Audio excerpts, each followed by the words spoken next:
Hello friends, భార్యాభర్తలు ఒకరితో మరొకరు ఎలా భార్యాభర్తలు ప్రవర్తించాలి, ఎలాంటి తప్పిదాలు వారి వివాహ బంధాన్ని బలహీనపరుస్తాయి మొదలగు అనేక విషయాలను గూర్చి చాణక్య నీతి శాస్త్రంలో మనం చూడవచ్చు. ఒకటి, మీ సంపాదన గూర్చిన పూర్తి వివరాలను మాత్రం మీ భార్యకు ఎప్పుడూ చెప్పవద్దు. లేదంటే మీ భార్య ఆర్థిక పరమైన విషయాలలో మీపై ఒత్తిడి తెస్తూ మీకు మనశ్శాంతి లేకుండా చేస్తుంది. మీరు ఎక్కువ సంపాదిస్తున్నారు అని మీ భార్యకు తెలిస్తే ఆమె దుబారాగా డబ్బు ఖర్చు చేసే ప్రమాదం కూడా ఉంటుంది. 2. మీ భార్య కుటుంబ సభ్యులను గూర్చి చెడుగా మాత్రం ఆమె ముందు ఎప్పుడూ మాట్లాడవద్దు. ఇలా చేస్తే మీ భార్య మిమ్మల్ని ఖచ్చితంగా ద్వేషిస్తుంది.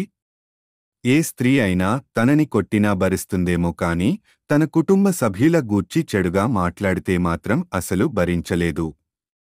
3.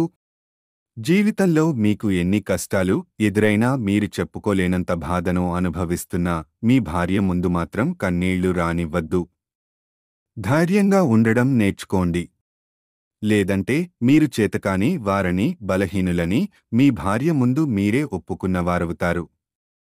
Thank you for watching. మీ విలువైన స్పందన కామెంట్ రూపంలో తెలియజేయండి. అలాగే నా ఛానల్ సబ్స్క్రైబ్ చేసి నన్ను సపోర్ట్ చేస్తారని ఆశిస్తున్నాను.